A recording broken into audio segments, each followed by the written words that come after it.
दोस्तों रिलायंस पावर की बात तो स्टॉक के अंदर आज देख सकते हो कि लोअर सर्किट लग गया और साथ में रिलायंस इंफ्रा में भी लोअर सर्किट लगा।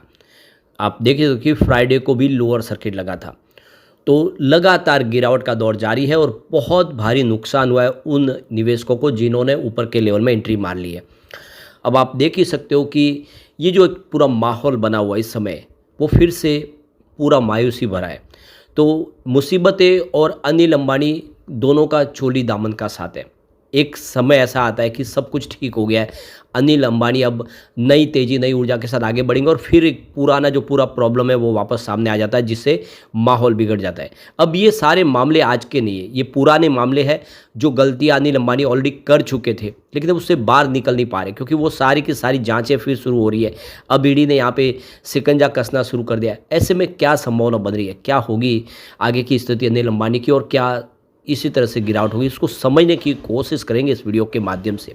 कुछ लेटेस्ट अपडेट निकल के आ रही है। अब बैंकों से भी ईडी ने यहाँ पे सवाल पूछे जिन्होंने देख सको कि लोन दिया था अनिल अंबानी की कंपनियों को। तो क्या है आगे की रणनीति उसको जानेंगे इस वीडियो के माध्यम से। लेकिन फ्रेंड्स उससे पहले अगर आप पहली बार हमारे चैनल पे आए तो चैनल को सब्सक्राइब कर दीजिए, एक बेल आइकॉन दबा दीजिए ताकि जब भी नया वीडियो बने पहला नोटिफिकेशन आपको मिले। वीडियो पसंद आए तो लाइक से जरूर कीजिए।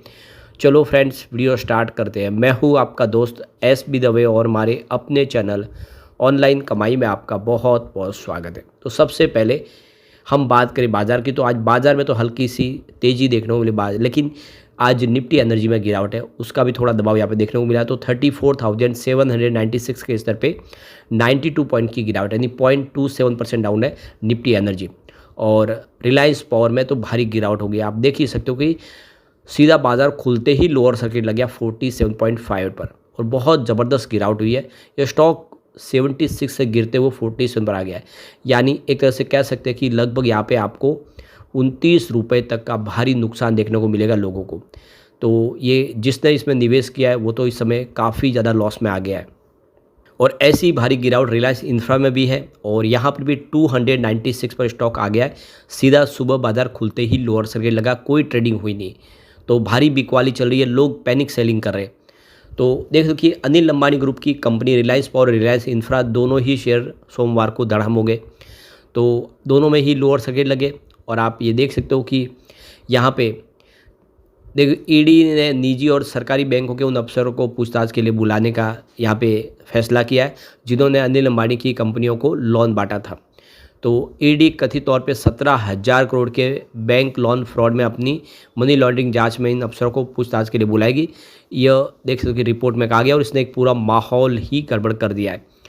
तो देखो कि रिलायंस पावर का शेयर पिछले एक महीने में 27% से ज़्यादा टूट चुका है। तो रिलायंस पावर का शेयर 4 जुलाई 2025 को 66.11 पर था और आप देखें 4 अगस्त 2025 को ये 47.70 पर आ गया है। रिलायंस इंफ्रा की बात करें तो पिछले एक महीने में यहाँ पर भी 21% की गिरावट हुई है, यानी दोनों ही स्टॉक ने लोगों को बहुत ज़्यादा नुकसान दे दिया है। भारी भरकम यहाँ पे गिरावट हुई है। तो अब आप देख सकते हो कि ये जो पूरा मामला है ये बिगड़ता जा रहा है। तो ईडी ने एक तरफ रिलायंस ग्रुप के चेयरमैन अनिल अंबानी की समूह की कंपनियों के खिलाफ करोड़ों रुपए के कथित ऋण घोटाले को लेकर मनी लॉन्ड्रिंग मामले में 5 अगस्त को पूछताछ के लिए समन भेज दिया अनिल अंबानी को। तो दूसरी तरफ दर्जन भर से ज़्यादा बैंकों को चिट्ठी लिखकर उनकी मुश्किलें और दुगनी कर दी है। जिन्होंने कंपनियों को लोन दिए थे, ईडी उन बैंकों को पत्र लिखकर उनकी कंपनियों को दिए गए जो लोन है उसका विवरण मांगा है। मामले में जुड़े लोगों को ने ये सोमवार को जानकारी दी है।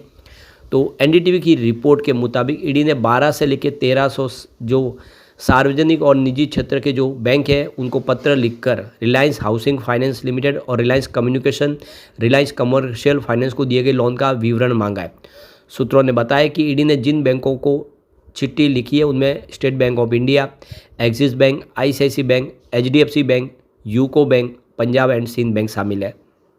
यहाँ पे रिपोर्ट में कहा गया कि ईडी अनिल अंबानी के नेतृत्व वाले रिलायंस ग्रुप को दिए गए ऋण के मामले में उन लोन्स को स्वीकृत करने और जारी करने वाले बैंक अधिकारियों से पूछताछ के लिए तलब कर सकती है, जो बाद में सारे NPA बन गए। सूत्रों ने बताया कि प्रवर्तन निदेशालय ने ऋण मंजूरी की प्रक्रिया, चूंकि समय की सीमा, ऐसे खातों पर की गई वसूली कार्रवाई का विवरण मांगा कि उन्होंने इन पैसों को वसूल करने के लिए क्या किया। यहाँ पे एजेंसी ने पिछले सप्ताह ही अनिल अंबानी रिलायंस समूह की कंपनियों के खिलाफ 3,000 करोड़ रुपए के ऋण धोखाधड़ी मामले में पहली गिरफ्तारी भी की थी।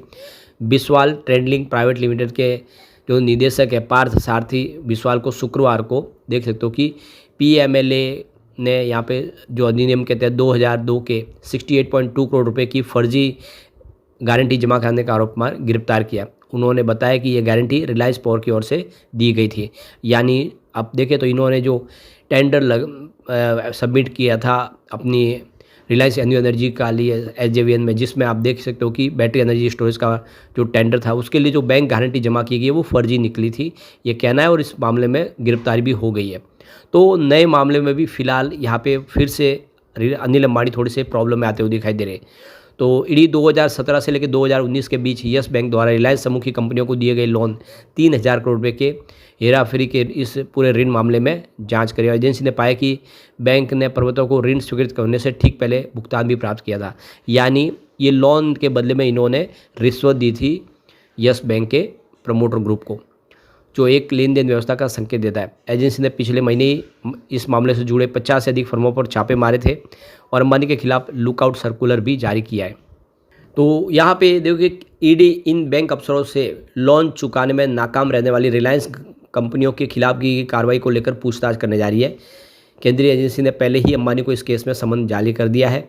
इकोनॉमिक्स टाइम्स की रिपोर्ट के अनुसार सीनियर अफसर ने नाम जाहिर करने की शर्त पे बताया कि हम ये जानना चाहते कि बैंकों ने डिफ़ॉल्ट करने वाली कंपनियों के खिलाफ क्या कदम उठाए, क्या उन्होंने किसी जांच एजेंसी के पास कोई शिकायत दर्ज कराई है, कंपनियों के खिलाफ कोई आपराधिक केस दर्ज कराया है। ऑफिसर ने बताया कि यहाँ पे इंफॉर्मेशन डायरेक्टर ने की तरफ से जो क्रेडिट्स एसेटमेंट के डिटेल भी लिए जाएंगे। उन्होंने बताया कि ईडी पिछले कुछ दिनों में बैंक ऑफिसर को समन जारी करेगी और उनसे सारा मामला जानने की कोशिश करेगी।